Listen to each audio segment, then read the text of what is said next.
नमस्कार, स्वागत है आपका हॉर्नबिल टीवी भारत पर। नजर डालते हैं आज की खबरों पर। अरावली जिले में मुख्य जिला स्वास्थ्य अधिकारी ने चांदीपुरा वायरस संक्रमण को लेकर एक महत्वपूर्ण बयान दिया है।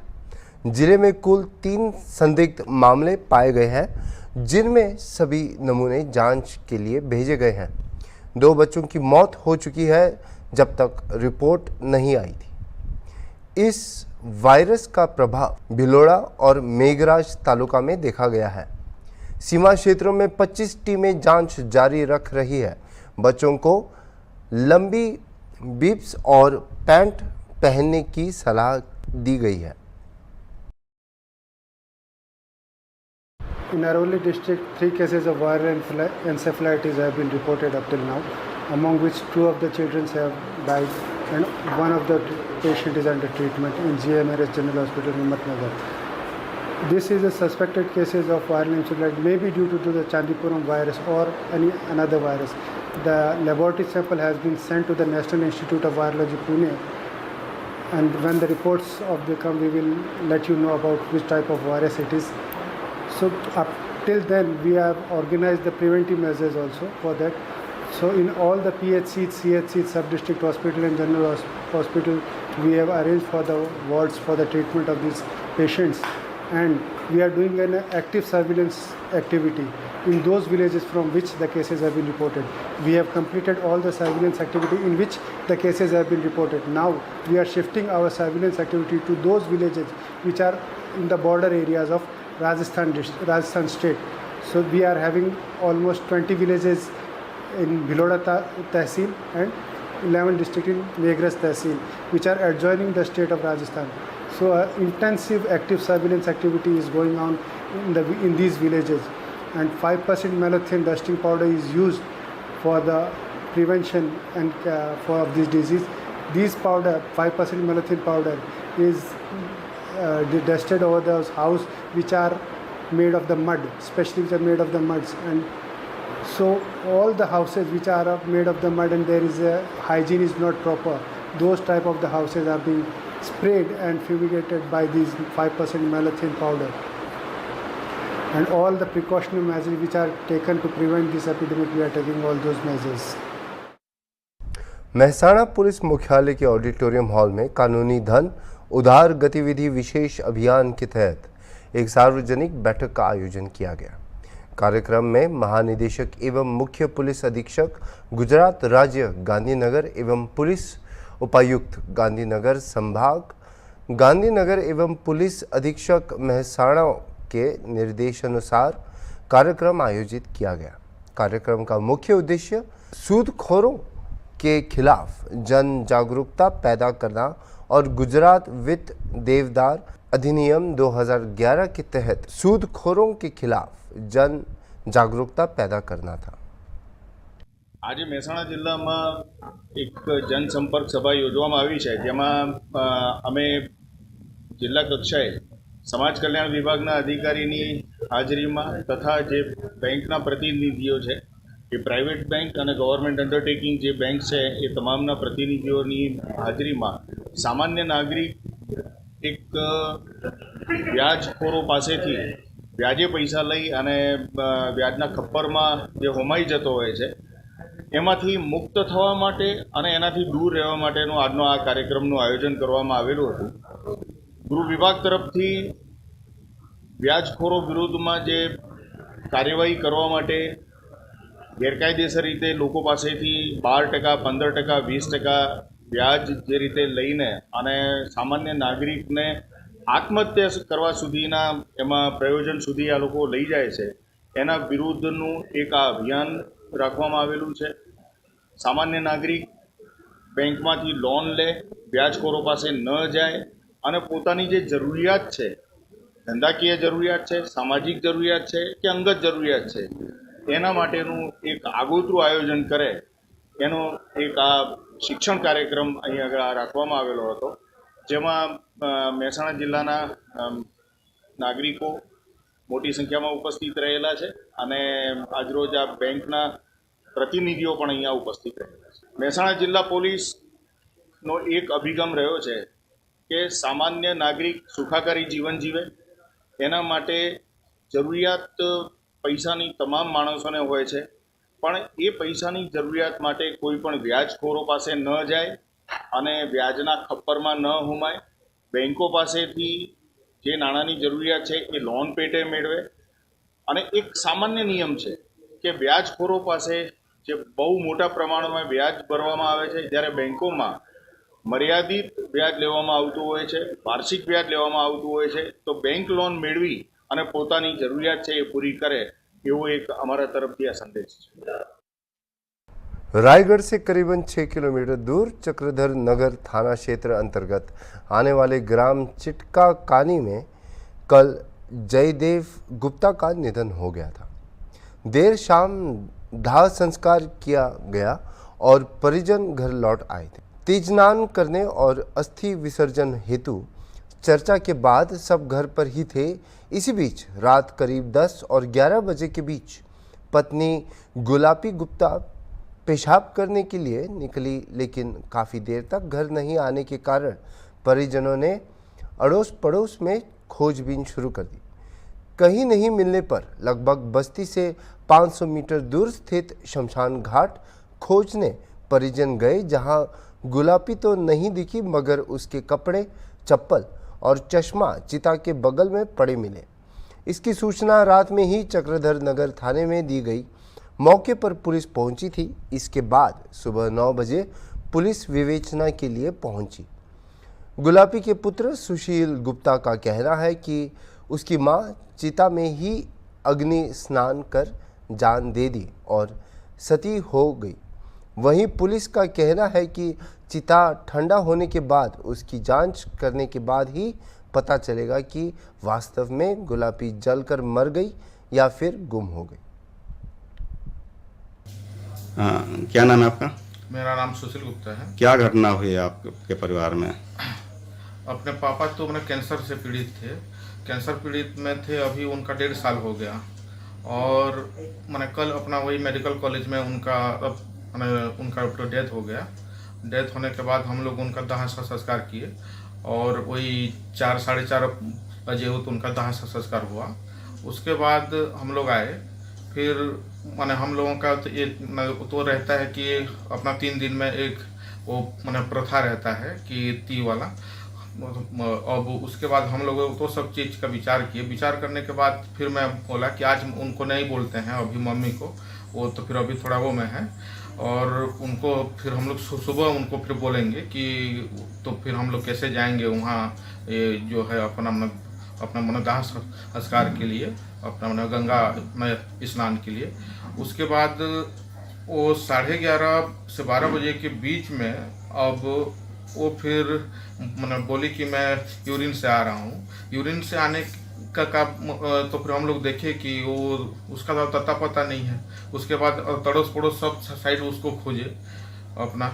उसके बाद 2-3 जन उधर गए कि अपना तो फिर उधर तो नहीं है बोल के, चिता की ओर. हाँ चिता की ओर. उसके बाद वहाँ गए और देखे तो उसी में ही उसका वो तो हो गया था, और वो उसी में ही उसका माने सती प्रथा जो बोलते हैं, तो उसी में उसका माने उसका पूरा लीन हो गया था. ग्राम चिटका पानी थाना चक्रधर नगर में एक मामला सामने आया है, जिसमें एक ग्रामीण श्री जयदेव गुप्ता जी जो कि 65 ईयर के थे, उनकी कैंसर से कल 11 बजे मृत्यु हुई थी और शाम को 5:30 बजे उनको अंतिम संस्कार दिया गया था. जिसके बाद उनकी पत्नी माता जी जो गुलाबी गुप्ता जी है, वो शाम को करीब 11 बजे तक घर में थी. शाम को 11 बजे के बाद वो कहीं चली गई है और परिवार को अंदेशा है कि कहीं उनकी जलकर मृत्यु हुई है क्या. इस संबंध में हमारे द्वारा जांच की जा रही है. सर, जो चिता स्थल है वहाँ पर कुछ अवशेष मिले सामान वगैरह, सर मृतका के क्या? ये पूरे मामले में जांच की जा रही है। अभी तक जो मैं आपको एक चीज़ क्लियर करना चाहता हूं कि श्री जो जयदेव गुप्ता जी है उनको करीब शाम को 5:30 बजे अंतिम संस्कार किया गया था और जो माता जी जो गुलाबी गुप्ता जी है वो करीब 10:30-11 बजे तक अपने घर में ही थी। 11 बजे के बाद वो कहीं गए हैं, तो उसके बाद क्या क्या घटना हुई है उसकी पूरी जांच की जा रही है। आत्मदाह वाले एंगल पे भी जांच की जा रही है सर? सभी एंगलों पे जांच की जाएगी। महिला की उम्र क्या रही हुई सर? महिला की उम्र करीब 57 ईयर है। अलीगंज के सेक्टर ई में अपने ठगी योजनाओं से लोगों को लूटने वाले शाइन सिटी के ब्रोकर ज्ञान प्रकाश उपाध्याय को गिरफ्तार कर लिया गया है। उसकी गिरफ्तारी में अलीगंज की पुलिस और क्राइम ब्रांच ने सहयोग किया है। उस पर 19 मुकदमे दर्ज किए गए हैं। शाइन सिटी के घोटाले की जांच वर्तमान में EVOW कर रही है। उपाध्याय ने मर्सिडीज गाड़ी से लोगों को झांसा देकर उन्हें सस्ती ज़मीन, सोना और पैसे का वायदा करके लूटा था। 14/7/2024 को लगभग 3:10 पर थाना अलीगंज और सेंट्रल क्राइम टीम द्वारा शाइन सिटी वाला मुकदमों के संबंधित एक अपराधी को गिरफ्तार किया गया है। प्रस्तुत अपराधी के ऊपर 50,000 रुपये का इनाम भी था। इनका नाम है ज्ञान प्रकाश उपाध्याय पुत्र श्री अशोक कुमार उपाध्याय, जो मूलतः थाना पूरा कलंदर जनपद फैजाबाद का है और इधर लखनऊ में किराए के मकान पर सेक्टर ई अलीगंज में रह रहा था। इनके ऊपर 2020 से लेके 23 तक मुकदमा है। कुल मिला के इनके आपराधिक इतिहास में 19 मुकदमे हैं, जिसमें 67, 68, 420, 409 ऐसे तरीके से भिन्न फाइनेंशियल क्राइम्स हैं। इस व्यक्ति के ऊपर गोमती नगर थाने में दर्ज 2 मुकदमे के संबंध में 50,000 रुपये का इनाम हुआ था, जो 5/2020 और 698 2020 है। प्रस्तुत अभियुक्त shine city group of companies में एक ब्रोकर के तौर पे काम कर रहा था और MLM में भी हिस्सा रहा है। ये सामान्य लोगों को धोखा देने के लिए और भी लोगों को रिक्रूट किया गया था। जब तक हमारा अभी तक जो पूछताछ में ये आया था कि इन्होंने एक मर्सिडीज बेंज E-क्लास गाड़ी भी अपने साथ में इस्तेमाल करता था और अलग अलग तरीके से, जैसे किस्तों पे ज़मीन लेने के, सस्ता ज़मीन लेने के, ज्वेलरी दिलवाने के नाम पे अलग अलग तरीके के स्कीम जो शाइन सिटी चला रहा था, उसमें बहुत ज़्यादा लोगों को फंसाकर उनका पैसा शाइन सिटी ग्रुप के लिए लगवाया गया है और खुद अपने आप लगभग 1 करोड़ के ऊपर पैसा का लाभ इनको प्राप्त हुआ है। प्रस्तुत व्यक्ति को हम पूछताछ कर न्यायिक हिरासत में भेजकर आवश्यक विधिक कार्रवाई किया जा रहा है। अलीगंज में सर कब से रह रहा था और कैसे? 2020 में भी ये जेल जा चुका था। 11 महीने जेल में रहने के बाद 2021 में छूट के आया था। उसके बाद ये बहुत शातिर तरीके से लगभग 3-4 महीने में या 6 महीने में ये लगातार किराए के मकान बदल के रह रहा था। तो पुलिस लगातार इनके पीछे रहा है और हमको एक इनपुट मिला है, टेक्निकल एविडेंस में मिला है और मुखबिर खास सूचना भी मिला है कि ये प्रस्तुत व्यक्ति जो है अलीगंज क्षेत्र में किसी जगह पे निवास कर रहा है और इसी को वेरीफाई करते हुए आगे बढ़ के इनको गिरफ्तारी किया गया है। क्या राशिद नईम से सर क्या राशिद नईम से भी संपर्क में था, उसके भाई से संपर्क में? तो अभी तक जो प्राथमिक पूछताछ में ये सामने नहीं आया है कि इनके ठीक संपर्क में था या नहीं था। फिर भी अब हम लोग इसमें पूछताछ करेंगे और आगे जाके पुलिस कस्टडी रिमांड लेके अगर पूछताछ करना है तो वो भी प्रक्रिया किया जाएगी। अकाउंट में क्या निकला है, क्या अकाउंट में वगैरह हुआ है और ये लोग बिटकॉइन में भी लोग काम कर रहे थे और एक तरह का एक काम हो रहा था कि जो गाड़ियों को प्रलोभन देके कि हम आधे पैसे में गाड़ी देंगे उसका एडवांस देंगे, उसमें भी शामिल था क्या? इसमें जैसे मैंने बोला कि अलग अलग जो जितना भी शाइन सिटी जितना भी धोखा तरीके का प्लान चलाता था, इसमें सब ये ब्रोकर रहा है। इनके नीचे भी ये लोग दूसरा ब्रोकर्स को भी जोड़ के रखा था और सब चीज़ों में इनका हिस्सा आता था, तब भी इनके खिलाफ ये मुकदमा लिखा। इसमें देखिए मैंने बोला कल ही इनको गिरफ्तार किया गया। इसमें विस्तृत रूप से पूछताछ करना है। जो जब तक बिटकॉइन की बात है, अभी तक कोई बिटकॉइन का वॉलेट इनसे रिकवर नहीं हुआ है। जहाँ तक हमारा जानकारी है, इनके द्वारा जो भी पैसा प्रॉफिट किया गया ये नगद में लिया था और बिटकॉइन के बारे में इनको कोई जानकारी नहीं है। फिर भी इस विषय पर पुलिस द्वारा जांच किया जा रहा है। साइंस सिटी से जुड़े हुए कई लोगों के अकाउंट फ्रीज किए गए हैं, क्या इसका भी कोई अकाउंट फ्रीज रहा है? ये EOW से ये पूरा विवेचना किया जा रहा है कि वहीं पे संपर्क करके इनका जो अभी मौजूद में अगर कोई अकाउंट यूज़ कर रहा है या कोई रिश्तेदार के नाम पे भी अगर ये घटना का पैसा का इस्तेमाल करने के लिए कोई अकाउंट खोल दिया गया है तो उसको भी फ्रीज कर आवश्यक विधि कार्रवाई किया जाए। दिल्ली के परिवहन मंत्री कैलाश गहलोत ने मोहल्ला बसों को हरी झंडी दिखाकर रवाना किया है। उन्होंने बताया कि दिल्ली सरकार का परिवहन विभाग 1 सप्ताह के लिए इन बसों का ट्रायल रन करेगा। उन्होंने यह भी कहा कि इन मोहल्ला बसों में लंबे रूट नहीं होंगे बल्कि ये छोटे मार्गों पर चलाएंगी और यात्री को अंतिम गंतव्य तक पहुंचाने का प्रयास करेगी। इन बसों का मुख्य उद्देश्य यात्री को मेट्रो स्टेशन और अन्य महत्वपूर्ण स्थानों से जोड़कर सार्वजनिक परिवहन को सुगम और सुलभ बनाना है। के लिए दिल्ली सरकार ट्रांसपोर्ट डिपार्टमेंट जो है वो ट्रायल करेगा और उसके जो भी फीडबैक होंगे, जो भी हमारी लर्निंग्स होंगी, वो सबको इनकॉर्पोरेट करते हुए हम जो भी रूट्स होंगे। अच्छा, रूट्स का भी मैं थोड़ा सा आपको जिक्र कर देता हूँ, क्योंकि ये रूट्स पहली बार इस प्रकार से बन रहे हैं तो हमें उसमें काफ़ी बार बार उसको हमें देखने की ज़रूरत पड़ रही है। IIT से भी हम कंसल्ट कर रहे हैं, कुछ और जो ऑर्गेनाइजेशंस हैं जो बिग डेटा मोबाइल से जो डेटा किस प्रकार से लोग ट्रैवल कर रहे हैं, कहाँ पर टू एंड फ्रो कहाँ ज़्यादा है, ओरिजिन डेस्टिनेशन कहाँ ज़्यादा है, ये सारा डेटा हम एनालाइज कर रहे हैं और उसके साथ साथ ग्राउंड रियलिटी क्या है। तो ट्रांसपोर्ट डिपार्टमेंट की भी, DTC की भी और डिम्स की भी अलग अलग से वो सारे रूट्स जो है वो स्टडी कर रही हैं। ये मैंने पहले भी कहा है, एक बार फिर for the sake of clarity मैं रिपीट कर रहा हूँ, ये जो मोहल्ला बसें हैं ये लंबे रूट्स नहीं होंगे इनके। जिस प्रकार से हमारा 12 मीटर की बसें हैं उस प्रकार से लंबे रूट्स नहीं होंगे। These will be short routes, may be I think up to 10 kilometres, हो सकता है कहीं 11 भी करना पड़े, हो सकता है कहीं 8 भी हो। जो मेन पैरामीटर्स हैं रूट डिसाइड करने के और रूट फाइनल करने के, वो 3-4 रहेंगे। वन इज कौन कौन से एरियाज जो हैं वो 12 मीटर बसों से सर्व नहीं हो रहे, मतलब कि फिलहाल हमारी DTC या डिम्स की बसें कहाँ कहाँ नहीं जा पा रही। सेकंड, उस एरिया में, उस लोकेलिटी में कौन कौन से इंपॉर्टेंट बस टर्मिनल हैं, कौन से इंपॉर्टेंट बस स्टॉप्स हैं, कौन से इंपॉर्टेंट मेट्रो स्टेशंस हैं, कौन से इंपॉर्टेंट कमर्शियल सेंटर हैं, स्कूल हैं, हॉस्पिटल हैं, कोई इंपॉर्टेंट कोई बिजनेस सेंटर है, ताकि हम उन एरियाज को कनेक्ट कर पाए। आई एम अगेन रिपीटिंग, मोहल्ला बस जो है वो हो सकता है आपको फाइनल डेस्टिनेशन पे ना लेके जाए। So the whole idea of mohalla bus, जो हम कम्युनिटी बस जो कह रहे हैं, it is to connect the passenger उसके घर या उसके जो भी ओरिजिन है, और हम उसको ऐसी जगह लेके चले जाएं जहां से उसको फर्दर कनेक्टिविटी मिले, फर्दर जो इंपॉर्टेंट बड़े रूट्स हैं वहां से उसको हम कनेक्ट कर सकें, कोई इंपॉर्टेंट मेट्रो स्टेशन है उससे हम कनेक्ट कर सकें, ताकि इवेंचुअली फिर वो अपने डेस्टिनेशन पे जा सके। जो ट्रायल रूट हम ये रन कर रहे हैं, तो पहला रूट जो है वो Majlis Park to Pradhan Enclave, Pradhan Enclave मतलब बुराड़ी के साथ से जो एक अंदर रोड जा रही है।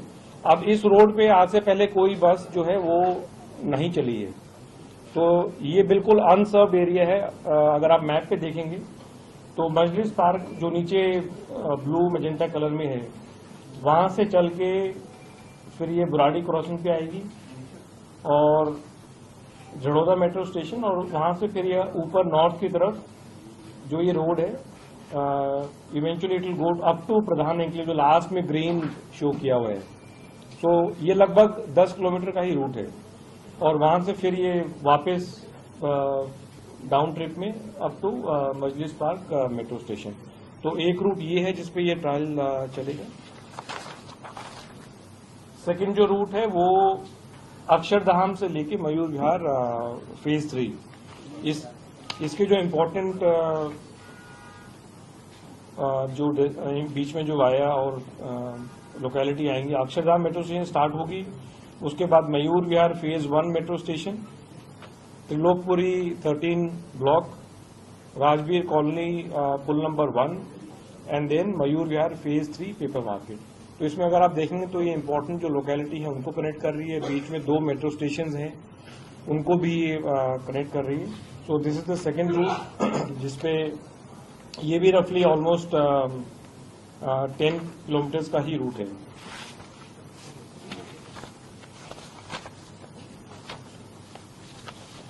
आ, 9 मीटर की ये बस है और इसमें जो पैसेंजर कैपेसिटी है वो 23 पैसेंजर्स प्लस ड्राइवर, और जो स्टैंडिंग कैपेसिटी है वो लगभग 13 पैसेंजर इसमें स्टैंडिंग करके सफ़र कर सकते हैं।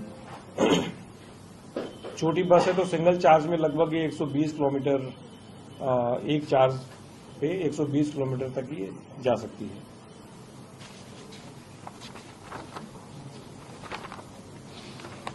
एक बार पीली वो भी दिखा दीजिए जो डिपोज का लोकेशन। तो अब मैं सिर्फ इसके ज्योग्राफिक अगर आप देखेंगे तो ये मेन इनकी लोकेशंस हैं। ईस्ट में अगर आप देखेंगे तो गाजीपुर और एयर इंडिया की उड़ान AI 0626 के अचानक रद्द होने के बाद लखनऊ हवाई अड्डे में मुंबई जाने वाले यात्रियों को लगातार दूसरे दिन परेशानी का सामना करना पड़ा। कल घोटालों में ठहराए जाने के बाद तनाव बढ़ गया क्योंकि यात्री एयर इंडिया की स्थिति को संभालने के विरोध में आज हवाई अड्डे पर लौट आए। चल रही शिकायतों के बावजूद एयरलाइन ने यात्रियों की चिंताओं को दूर करने के लिए संतोषजनक प्रतिक्रिया का या स्पष्ट संचार प्रदान नहीं किया, जिससे मुंबई की यात्रा करने का इरादा रखने वालों के लगातार अनिश्चितता और परेशानी का सामना करना पड़ रहा है। यह खबर विकसित हो रही है। स्थिति बढ़ने पर आगे के अपडेट दिए जाएंगे। बॉम्बे भेजो, खत्म, सिंपल सी चीज है। वाया दिल्ली भेजो, विस्तारा लगा के भेजो, एयर इंडिया एक्सप्रेस। अरे आप नहीं, मतलब क्या है? आप मैनेजर बुलाइए यार। उनको बोलो, उनसे मत बोलो। अरे इनसे आपसे बात ही नहीं करनी है हमको, आप मैनेजर को बुलाइए। तो एक काम करिए, एक मैनेजर बुलाओ ना, मैनेजर को। आप क्या थे? हाँ बुलाओ मैनेजर को। आप लोग क्या कर लो? कुछ नहीं, आपके पास डिसीजन ही नहीं है कुछ। नहीं, जो आपसे बड़ा हो उनको बुलाओ। क्या तत्ता बना के रख दिया यार, क्या जरूरत है होटल भेजने का आपको? अगर आपको पता था करना है तो रिशेड्यूल करके कर ही कर देते, खुद ही रिशेड्यूल कर देते। ये रेलवे उससे भी बेकार है। रेलवे ट्रेन आप खुद सोचो, कस्टमर परेशान है आपको। अरे आप बदतमीजी मत करिए, आप चुप रहिए, आप मैनेजर को बताइए। सबको नेक्स्ट डे जाना था। पंतनगर लखनऊ में गांधी जी की सजीव अविद्रता की एक प्रदर्शनी दिखा रही है, जहां महिलाएं अपनी आंखें, कान और मुंह ढककर आंदोलन शुरू कर दिया है। उन्होंने घरों को बचाने के लिए जोरदार प्रयास करने का वादा किया है, चाहे इसकी कीमत जो भी हो। पंतनगर में लगभग 800 घरों पर LDA और सिंचाई विभाग द्वारा लगाए गए लाल निशान के खिलाफ ये सैकड़ों महिलाएं इस शांतिपूर्ण प्रदर्शन को अपना रही है। आज यहाँ एक अलग तरह के प्रदर्शन देखने को मिल रहा है। गांधी जी के 3 बंदरों के स्वरूप महिलाएं बैठी हैं, क्या वजह है? देखिए, गांधी जी के 3 बंदर वो रिप्रेजेंट करते हैं कि हम किसी तरह की अहिंसा, किसी तरह की गलत बात और किसी तरह का गलत सुनाई नहीं करेंगे, राइट। तो ये महिलाएं जिनको मैं रिप्रेजेंट कर रही हूँ, ये पूरा 850 घरों की महिलाओं को मैं रिप्रेजेंट कर रही हूँ, जो ये रिप्रेजेंट कर रही हैं कि हम गलत सुनेंगे नहीं, गलत कहेंगे नहीं और अहिंसा से अपनी बात को गवर्नमेंट तक पहुंचाने की कोशिश करेंगे। तो अगर आपको ये लगता है कि सिर्फ गांधी जी के 3 बंदर थे, आज गांधी जी के हजारों बंदर हैं और हम उन बंदरों में से एक हैं जो कि कहीं पे भी लटक के कहीं पे भी किसी का भी हक छीन सकते हैं, ठीक है। और दूसरा जो है, जो ग्रीनलैंड डिसाइडेड होती हैं या ये सब होता है, उसके लिए बहुत सारे प्लान होते हैं जिसको अवेयर कराया जाता है पब्लिक को। That should be displayed either on the news channels or through the हर एक आदमी पढ़ा लिखा नहीं होता है, उसको बताना पड़ता है। हम एक टीचर जब स्टूडेंट को पढ़ाता है तो वो हर एक चीज़ को बात करता है, हर एक स्टूडेंट को कंसीडर करता है, ठीक है। तो गवर्नमेंट को ये सारी बातें बतानी पड़ेंगी, लेनी पड़ेंगी, कहाँ से मेजरमेंट है, क्या प्लान है, ये सब उनको डिस्कस करना पड़ेगा। मैं पूनम मिश्रा हूँ, पंतनगर से, representing 850 houses in the society. Thank you. Amethi में विश्व कौशल युवा विकास दिवस पर आयोजित कार्यक्रम में उत्तर प्रदेश के कौशल विकास और उद्यमशीलता राज्य मंत्री कपिल देव अग्रवाल ने भाग लिया। मंत्री अग्रवाल ने युवाओं को संबोधित करते हुए यह दिन बहुत ही प्रसन्नता का दिन बताया और उन्होंने प्रधानमंत्री नरेंद्र मोदी और मुख्यमंत्री योगी आदित्यनाथ की सर्वदा प्रेरणा देने की बात की।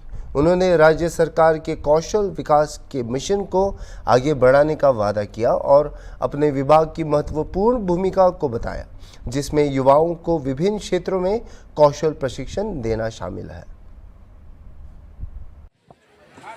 आज बहुत ही प्रसन्नता का दिन है कि विश्व युवा कौशल दिवस है। आदरणीय प्रधानमंत्री श्री नरेंद्र मोदी जी, आदरणीय मुख्यमंत्री योगी आदित्यनाथ जी हमेशा आह्वान करते हैं कि देश युवाओं का देश है और युवाओं को ही देश की प्रगति में साधक बनना है, योजनाबद्ध तरीके से आगे चलना है और उसमें हमारा विभाग व्यवसाय शिक्षा कौशल विकास वो अहम भूमिका निभा रहा है, वो निभा सकता है। तो युवाओं को कैसे स्किल करें, युवाओं को कैसे आगे बढ़ाएं, तो प्रत्येक क्षेत्र में हमारे एकीटिव के वीसी हमारे साथ हैं, हमारे प्रमुख सचिव हैं, इन्होंने भी कृषि अनुसंधान केंद्र के गन्ना संस्थान के वैज्ञानिक हमारे साथ हैं, इन्होंने भी युवाओं को अलग अलग प्रकार से कैसे स्किल फील्ड में हम अपने युवाओं को प्रशिक्षित करने का काम कर सकते हैं।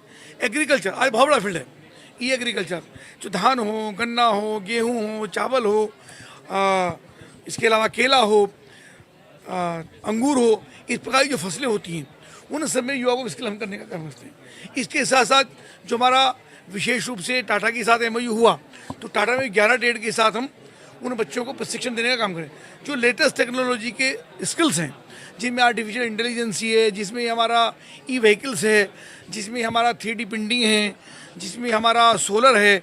ऐसे सेक्टर के अंदर भी युवाओं को हम स्किल्ड करने का काम कर रहे हैं। अपार संभावनाएं युवाओं को स्किल्ड करके आगे बढ़ाने की है।